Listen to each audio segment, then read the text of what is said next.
could be cool to think about. Yeah, I mean, something that would be fun to do, again, as I mentioned, this we built kind of before the LLM era, and this was kind of a simpler classifier. But one thing that would be fun to do if is because now with LLMs you can just ask them to imitate someone else's style. So to see whether with this simple method you can actually tell them apart, kind of the real author and the text that I ask someone to write in the style of Shakespeare.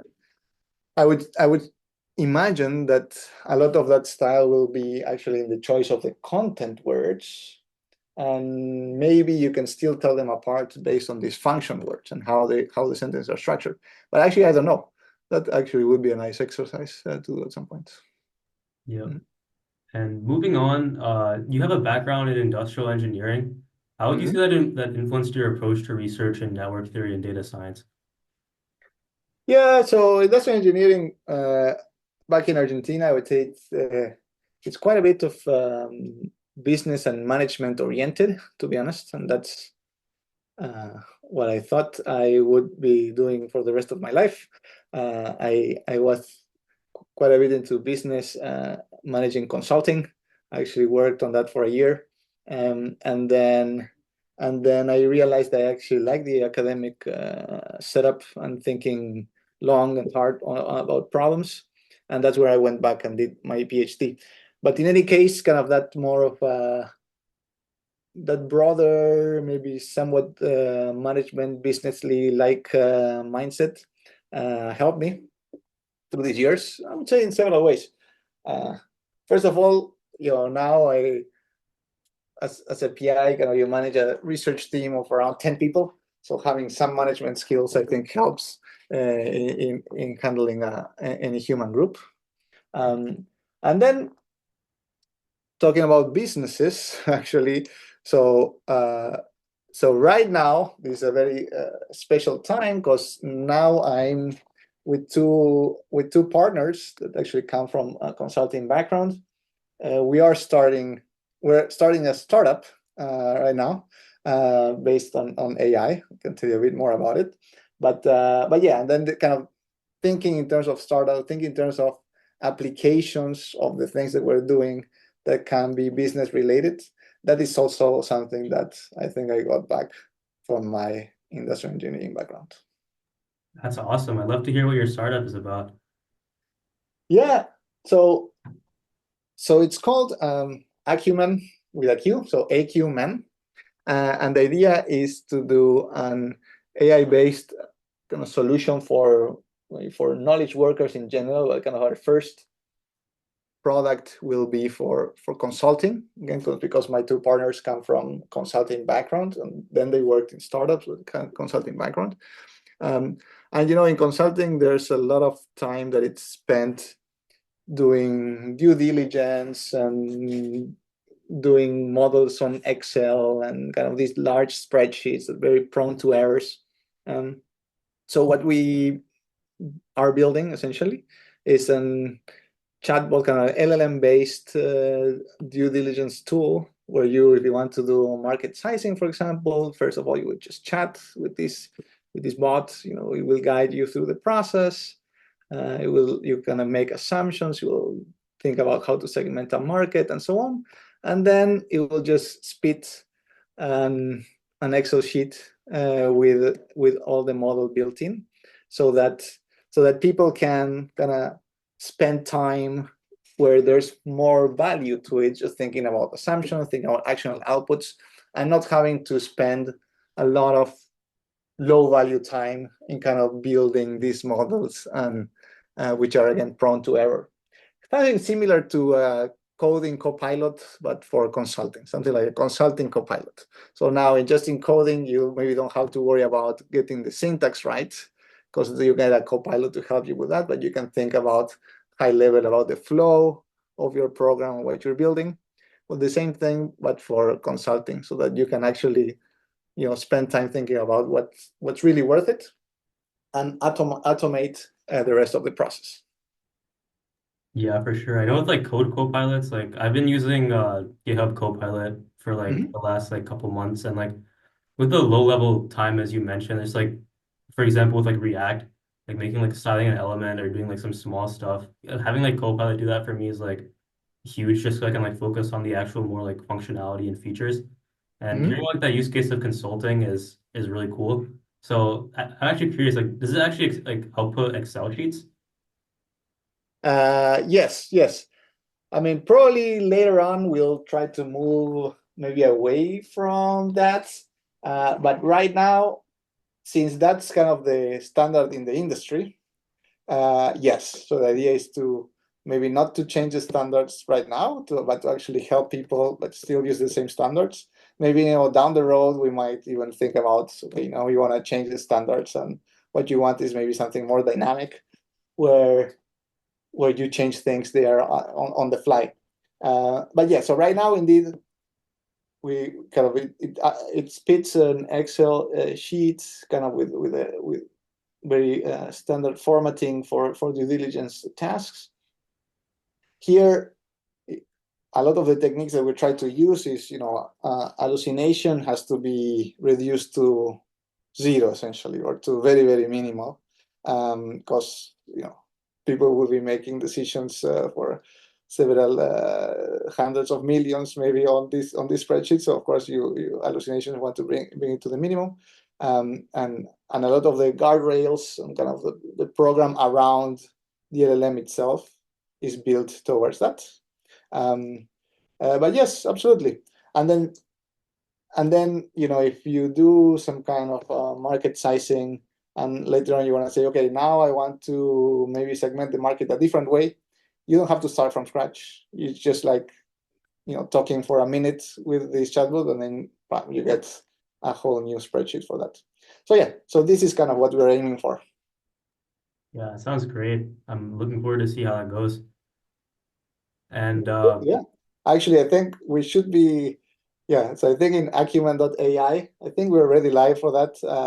That people can just put on their information to kind of get early access to it. oh, that's cool. I might check it out myself. Mhm. Moving on, we have like a couple of like fun questions to kind of end off the episode. Yeah. So, you're originally from Argentina. What do you miss most about your home country, and what do you enjoy most while living in Houston? What do I mean most about my home country? Well, I would say the people, to be honest. So most of my family and my childhood friends, right, are there. So I visit often, right? I visit at least once a year. I go there. Um, so I get to see them, and then my family comes to visit. But I would say that. Yeah, other than that, people say the food, certainly, but it's more again what kind of the social aspect around the food. So it's very typical on Sundays over there to do like a barbecue with family and friends. So maybe that's the sort of things that I miss the most. I mean, you can still barbecue here, but kind of the social aspect around it is what's missed. Houston, I like Houston quite a bit, to be honest. It's a nice city to live in. It's very comfortable. It's kind of large enough that there's anything that you want, but it's also affordable. I I go quite a bit to concerts. So every artist that tours the U.S. kind of makes a stop in Houston. So I think that yeah, so that's one of the things I like. Yeah, are you like a soccer slash football fan by any chance? Yes, yes, I am. Yes, yeah. Well, Um, actually, so Argentina plays for Copa America here in Houston like last month. So I was in the stadium there watching Argentina Ecuador. yeah, that's great. Also, like the World Cup a couple years back, must have been nice to see Messi finally win. Yes, yes, yes. And next World Cup is here, right? It's in Mexico, US, and Canada. Yeah. And Houston is one of the host cities for 2026. So yeah, looking forward to that as well. And do you have like an artist that you're like you like watching a lot in Houston? Uh, no, so to be honest, it's very broad. So my taste in music is very broad. So over the last few years, I've seen from the Rolling Stones to Shakira to U2 to Bon Jovi to Enrique Iglesias. Very, very broad. Yeah.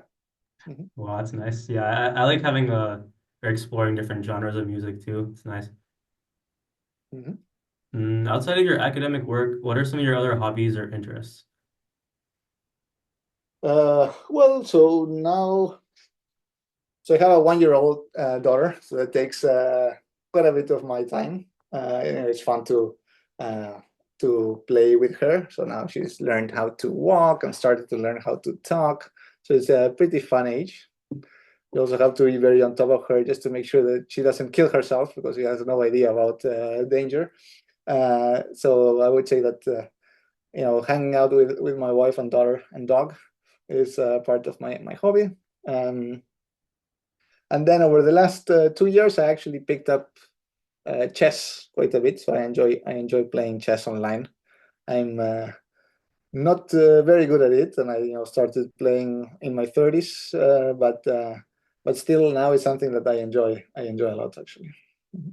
Oh yeah, like in our high school, we had like a chess craze over like COVID and like a year back. Everyone was like playing chess all the time on like chess.com, even in class and stuff. It was like funny. Yeah, well, I mean, nowadays the amount of resources that there are is incredible. So you go into YouTube or even chess.com or Lichess, etc. You can not only play but learn, do puzzles, study opening, study endgames. It's really, it's just you need the time and energy, but then there's plenty of resources available to anyone that has a connection to the internet. So that's actually pretty amazing. Yeah, for sure. What's your ELO if you don't mind me asking? I mean, again, not very good. Uh, so I play, I mainly play either rapid or blitz. I mean, less than blitz, I think it's too fast for me. So I play either 10 or 5 minutes. Yeah. So in rapid, in chess.com is like 1100 or something like that. So nothing to brag about. But again, it's something that I do enjoy.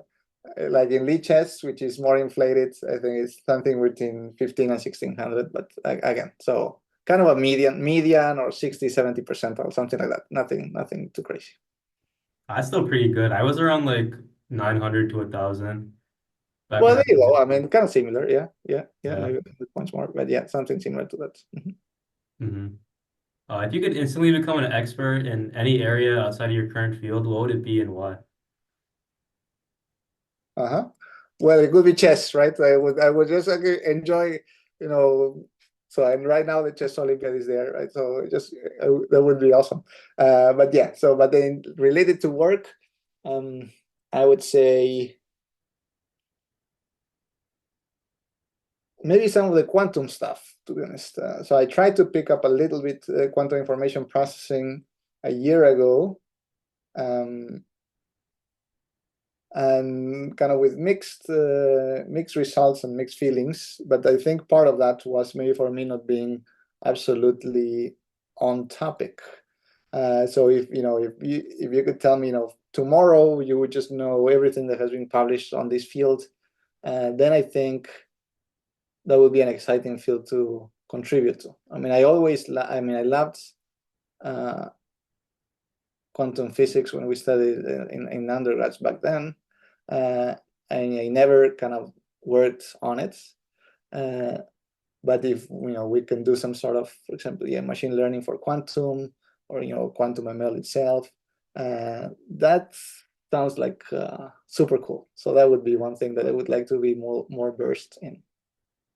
Yeah, I've always like sometimes had like dreams about like being like the go of chess and like competing with, like Magnus Carlsen and stuff. And like the breakthroughs in quantum also are really like fascinating. It's a great Mhm. choice. Yeah. That's indeed. Again, it's a kind of data processing, machine learning, which is also kind of AI in general, is, super hot and very interesting, and quantum as well. So you put them together, that's a recipe for something cool. Yeah, for sure. And for like the final question, you've been at Rice since 2018. What has Yes. been your favorite aspect of working at Rice so far? What was my one? Sorry, can you repeat? What has been your favorite aspect of working My at favorite Rice? aspect. Okay, yeah. Well, I think the students are very good. So I like the quality, both intellectual and in terms of people that I get to work with, in terms of the students and also my colleagues, so other faculty members. It's been great. This kind of I think, going back 30 minutes or so, we were talking about the breath and then talking with people around different areas. That I love. And many of these areas, honestly, I had no idea about before coming to Rice, right? So now, so communications, I never worked on communication before coming here. But there are several people in my department that are experts on this, and from conversations, again, so a coffee take evolves into a board conversation, then from the board into writing a white paper into a proposal, and a proposal into having funding, then common students, and a year or two after that initial conversation, now you have two students working on a project, and suddenly you start publishing and this and that. So all these just comes from high quality colleagues and just engaging discussions with them. That collaboration is great to hear about, and it's amazing the work that you've been doing, and I hope you keep it up, especially with Acumen. It's great Yeah, work. thanks. Thank you. Thanks. Thank you so much again for joining today's episode. For our listeners, thank you for listening. And this is Armand and Dr. Segarra signing out. Bye. Yeah, thank you very much. Take care. Bye bye.